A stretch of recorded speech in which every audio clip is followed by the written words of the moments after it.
Witajcie w ten piękny, słoneczny, cieplutki piątkowy poranek. Ostatnio w naszej redakcji zawitały auta, które były szyte bardziej pod takiego szarego Kowalskiego. 2 Sangyongi, Renault Clio, zaraz odbieramy Dacia Logi, więc postanowiliśmy dla odmiany przetestować coś bardziej designerskiego. Nowego Mercedesa GLC Coupe. Zapraszam.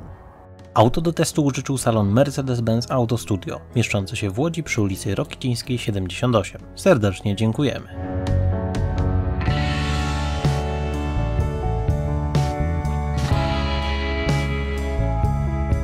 Mercedes GLC Coupe światło dzienne ujrzał na targach motoryzacyjnych w Szanghaju w 2015 roku, gdzie pokazano jego koncept. Wersja produkcyjna, jak to zwykle bywa, jest nieco bardziej stonowana. Jest to bezpośredni konkurent dla BMW X4 i zapowiedzianego na niedaleką przyszłość Audi Q4, czyli auto niszowe, czego nie można powiedzieć o jego pierwowzorze. Z zewnątrz od zwykłego GLC różni się m.in. delikatnie przemodelowanym przodem oraz nisko schodzącą linią dachu.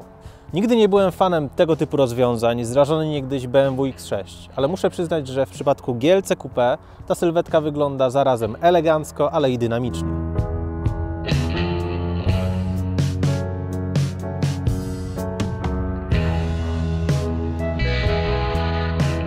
Ale zmian jest więcej. Zdecydowanie mniejszy otwór bagażnika połączony z wyższym prokiem załadunku i zupełnie inne lampy tylne.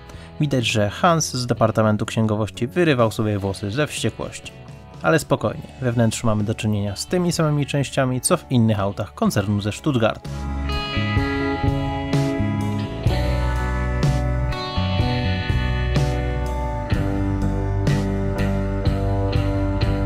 W środku klasyka Mercedesa, czyli system komand, do którego trzeba się przyzwyczaić, tablet na desce rozdzielczej oraz bardzo sensownie zaprojektowana konsola środkowa. Mimo świetnego wykonania wnętrza niestety jest tutaj jeden mankament, który poznaliśmy prawie 2 lata temu testując Mercedesa klasy C. Nazywa się Piano Black i nie polecam go ani szpiegom, ani kryminalistom. Odciski palców są dosłownie wszędzie.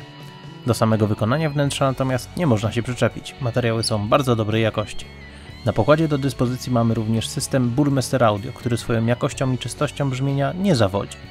Na pochwałę zasługuje również ogólne wyciszenie wnętrza, ale to w tej klasie aut jest już standardem.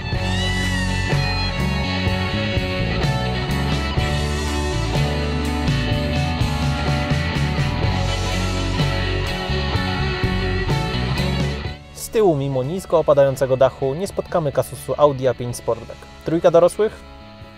Bez większych przeszkód. Chociaż jakbym miał jeszcze z 5 cm, to stałbym się dachem. Ale nie mam, więc problem nie występuje. Bagażnik skurczył się o 50 litrów w stosunku do standardowej wersji auta, ale nadal jest to solidne 500 litrów pojemności. Oczywiście najwięcej stracimy w przypadku ładowania auta po sam dach, ale takie sytuacje są raczej sporadyczne.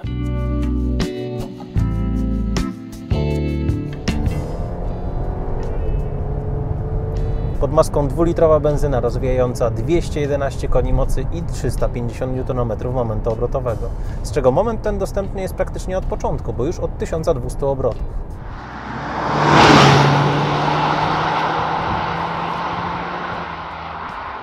Pozwala to na osiągnięcie setki w 7,3 sekundy. Maksymalnie polecimy tutaj 222 km/h.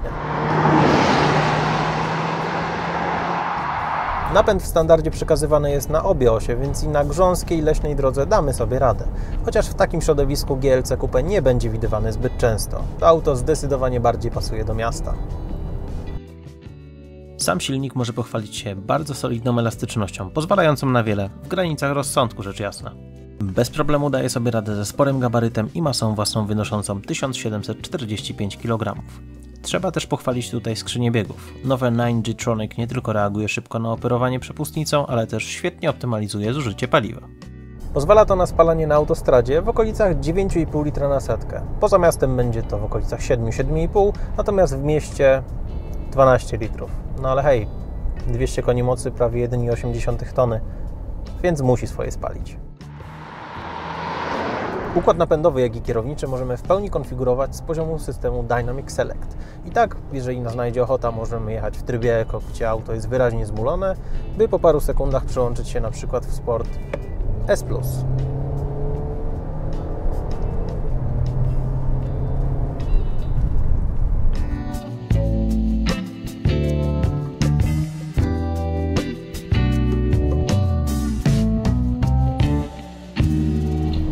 20-calowe felgi i sportowe zawieszenie sprawdzą się nie tylko na idealnie wyasfaltowanych drogach pozamiejskich, ale także na miejskich dziurach. Przy okazji zawieszenie wybiera nierówności w bardzo cywilizowany sposób. Jest cicho i pewnie. Sytuację jeszcze bardziej polepszają komfortowe fotele, które mogą być opcjonalnie wentylowane. Masażu w opcjach konfiguratora nie zaobserwowano. Samo prowadzenie jest naprawdę niezłe, chociaż fizyki nie oszukamy i w długich łukach daje to o sobie znać. Natomiast opcjonalnie możemy zamówić zawieszenie Magic Body Control, które co ciekawe wybiera nierówności jeszcze zanim w nie wjedziemy.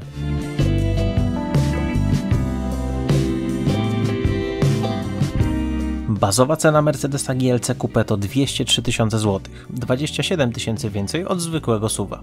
Testowany dzisiaj egzemplarz to koszt 258 000 zł i powiedziałbym, że skonfigurowany jest całkiem sensownie. I nie ma tutaj kompletnie zbędnych dodatków.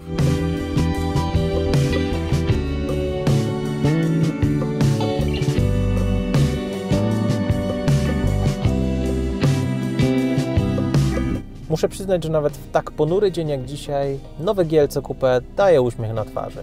To jeden z tych samochodów, tak jak niegdyś testowane przeze mnie CLA Shooting Brake, które kupujemy nie portfelem, a raczej oczami i sercem. Możemy je skonfigurować idealnie pod siebie za sprawą szerokiego wachlarza opcji konfiguracji i za każdym razem uśmiechać się, patrząc na podjazd naszego domu. Kto by pomyślał, że w małym SUV Coupe podobnym stworku Mercedesa da się ujrzeć wszystkie czynniki powodujące, że auto może się spodobać fanom motoryzacji z benzyną we krwi. GLC Coupe sprawdzi się świetnie nie tylko na miejskich bulwarach czy też leniwych długich autostradach. To auto, które ma w sobie ten pierwiastek bezsensowności i odrobinę sportowego pazura. Dlatego też przemawia do mnie w 100%. Jeżeli podobał Ci się materiał, to daj kciuka w górę. Subskrybuj nasz kanał, lajkuj nasze posty na Facebooku, a jak masz czas, to może jeszcze obejrzysz jakiś inny nasz materiał.